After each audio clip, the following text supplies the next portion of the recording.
लोगों ने, भाइयों ने मेरे बताया, इसको नीचे से गुप्तांग दबा के बहुत टॉर्चर करके मारा।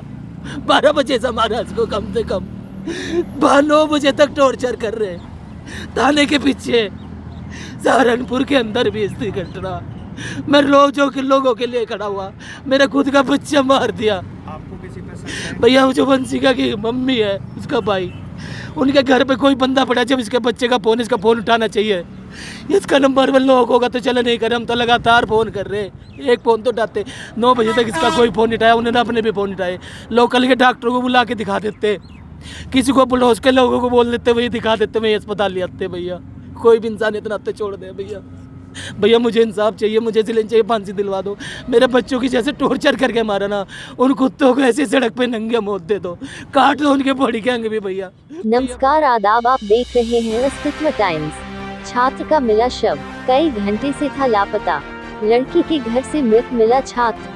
सहारनपुर में एक छात्र का शव मिलने से सनसनी फैल गई है। युवक का शव उसी की कक्षा में पढ़ने वाली एक छात्रा के घर पर मिला है।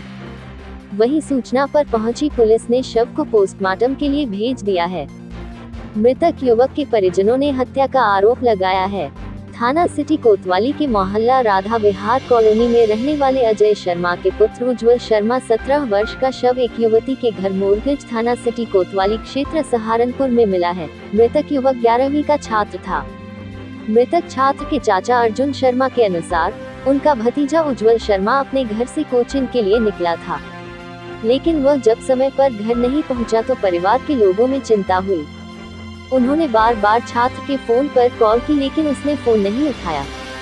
कई बार फोन बंद हुआ और कहीं बाहर मोबाइल फोन खुला।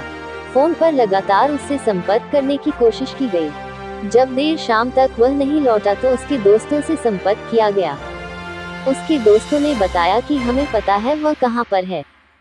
मृतक युवक के दोस्त परिजनों को मोरगंज स्थित एक मकान में ले गए। मकान में छात्र का शव अकड़ा हुआ मिला। चाचा का आरोप है कि पूरे शरीर पर कहीं भी निशान नहीं है, बल्कि प्राइवेट पार्ट पर नीले निशान थे और सूजे हुए थे। चाचा अर्जुन शर्मा का आरोप है कि जब वह मोरगंज स्थित मकान में पहुंचे तो एक महिला घर से बाहर निकल कर आई। उससे बार बार उज्जवल के बारे में पूछा गया, लेकिन उसने नहीं बताया। घर के बाहर खड़े होकर भी फोन मिलाया गया, लेकिन फोन किसी ने नहीं उठाया। जब फोन की घंटी की आवाज सुनाई दी तो वह जबरन घर में घुसे, जहां पर उज्जवल का शव पड़ा हुआ था। मृतक उज्जवल शर्मा के चाचा अर्जुन शर्मा का आरोप है कि उनके भतीजे को बहुत ही टॉर्चर किया गया है। उसके शरीर पर कहीं भी चोट के निशान नहीं है। प्राइवेट पार्ट की जगह पैंट फटी हुई थी और पार्ट सूजे हुए थे, जिन पर नील भी पड़ा हुआ है। परिजनों का आरोप है कि उज्जवल शर्मा की टॉर्चर कर हत्या की गई है। संबंधित मामले में एसपी सिटी अभिमन्यु मांडलिक ने बताया कि लड़का और लड़की दोनों ही कक्षा 11 के छात्र हैं। दोनों एक ही स्कूल में पढ़ाई कर रहे थे। लड़का कल दिन में अपने घर से कोचिंग कहकर निकला था, जिसके बाद लड़का तकरीबन 1:30 बजे अपनी बाइक से लड़की के घर पहुंचा। लड़की उस समय अपने घर पर अकेली थी, जिसके बाद तकरीबन 4 बजे उज्जवल शर्मा के घर वाले उसकी तलाश करने लगे। लड़के और लड़की के कॉमन साथी ने लड़के के घर वालों को बताया कि उज्जवल शर्मा अपनी क्लासमेट के घर पर गया था, जहां तलाशने पर लड़के का मृत अवस्था में शव मिला, जिसको पुलिस द्वारा पोस्टमार्टम के लिए भिजवाया गया है। जिस लड़की के पास लड़का गया था वो भी जिला अस्पताल में बेहोशी की हालत में एडमिट है, जहां उसका इलाज चल रहा है। लड़के के होश में आने के बाद ही घटना का पता चल पाएगा। मेरा नाम अर्जुन शर्मा है भैया, खाना कौन सा? नगर कोतवाली। क्या मामला? ये मेरा भतीजा है उज्जवल शर्मा, 17 साल का है। ये बोर्ड के एग्ज़ाम दे रहा है अपने। कल घर से 12-12:30 बजे निकला कि मैं अपनी ट्यूशन जा रहा हूँ और 4-4:30 बजे तक लौट आऊँगा। हम तो रोज़ कहीं भी जाता था, घर आ जाता था, कभी भी गया है। 4:30 तक जब नहीं, इसके मम्मी पापा से बहुत कॉल कर रहे हैं मेरे पास। 5 बजे फ़ोन आता, भाई वो फ़ोन उठा रहा था, मैं एप्लीकेशन दे तक है। मैंने कहा कहीं दोस्त के पास रुक गया, मुझे पता मेरा फ़ोन उठा लेगा। मैंने उसको 2 कॉल करके छोड़ दी, इसकी कॉल नहीं आया आधा घंटे तक। फिर मैं वेट करके कॉल करी, मेरा दिल घबराने लगा। मैं कहा कभी ऐसा नहीं हुआ है, मुझे बैक कॉल हमेशा करता है, चाहे अपने पापा को नहीं करता। इसने मुझे कॉल भी नहीं करी। फिर उसके बाद इसका नंबर नोट रिचेबल आया, कभी बेल नहीं जा रही, कभी बेल जा रही। इसके पापा के द्वारा, मेरे भाई के द्वारा इसके दोस्तों को फ़ोन करा।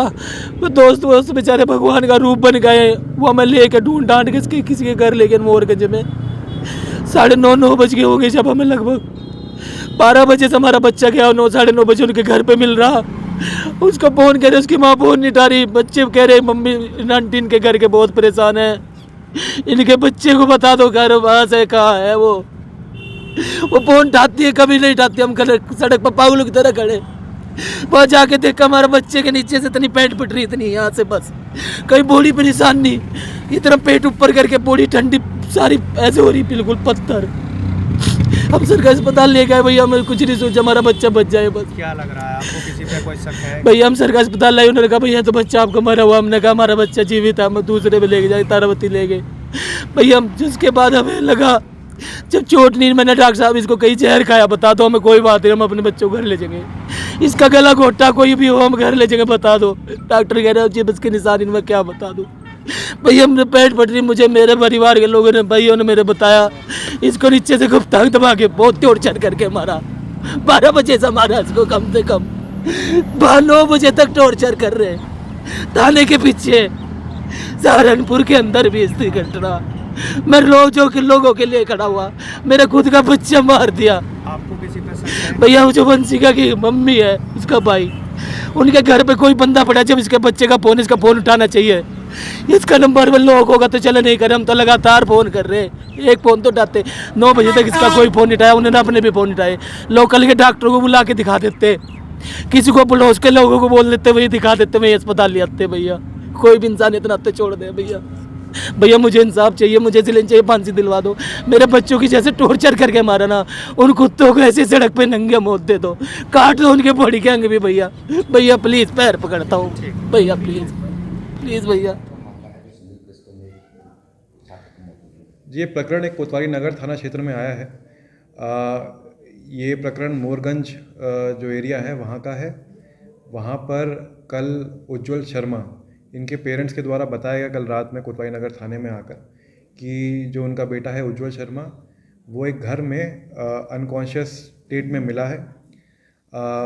पूरी जांच जब करी गई तो पता चला इसमें कि वो जो घर है वो उसी लड़के की फ्रेंड का एक घर है।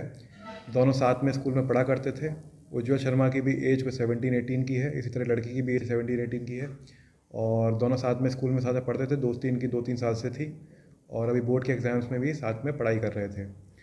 कल करीब 1:30 बजे ये लड़का अपने घर से निकला है। सीसीटीवी फुटेज में दिखा है कि ये लड़का अपनी बाइक पर इस लड़की के घर गया है। उस टाइम घर में बताया जा रहा है कि कोई नहीं था।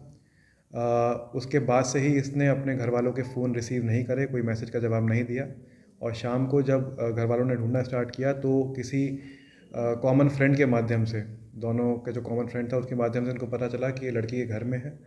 फिर जब उसके पेरेंट्स लड़की के घर पे जाते हैं तो वहाँ पे लड़की के पेरेंट्स से मिलते हैं और उनके द्वारा बताया जाता है कि दोनों इसी स्थिति में वहाँ पे कमरे में पड़े हुए थे। लड़का एक्सपायर कर गया है, उसका अभी इस टाइम पे पोस्टमार्टम की कार्रवाई चल रही है।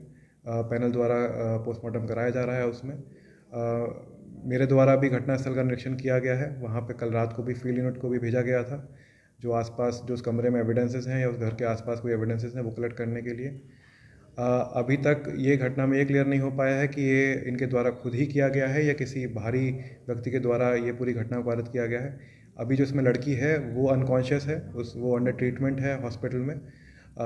उसकी हालत क्रिटिकल बताई जा रही है, लेकिन डॉक्टर्स अभी होपफुल हैं कि उसको होश आ जाएगा ही, और जैसे ही होश आएगा तो उसके बाद में उससे पूछताछ करी जाएगी, उससे स्टेटमेंट लिए जाएंगे और एग्जैक्टली वही बता पाएगी कि उस दिन उस घर के अंदर क्या हुआ है जिसकी वजह से ये स्थिति उत्पन्न हुई है। सर क्या प्रेम प्रसंग का कुछ मामला? ये अभी हमारे जैसे मैंने बताया आपको, प्रेम प्रसंग के बारे में बताना थोड़ा जल्दबाजी होगा क्योंकि ये दोनों सेम स्कूल में थे, सेम स्कूल बोर्ड के एग्ज़ाम के लिए पढ़ाई भी कर रहे थे। तो ये प्रेम प्रसंग था, दोस्ती थी या साथ में पढ़ाई करते थे। अभी तक यही समझ आया कि दोनों साथ में पढ़ाई करते थे। दोनों की जब व्हाट्सएप चैट देखी गई हैं तो पढ़ाई से ही संबंधित हैं, और किस स्थिति में ये सब हुआ है ये इसकी भी जाँच चल रही है।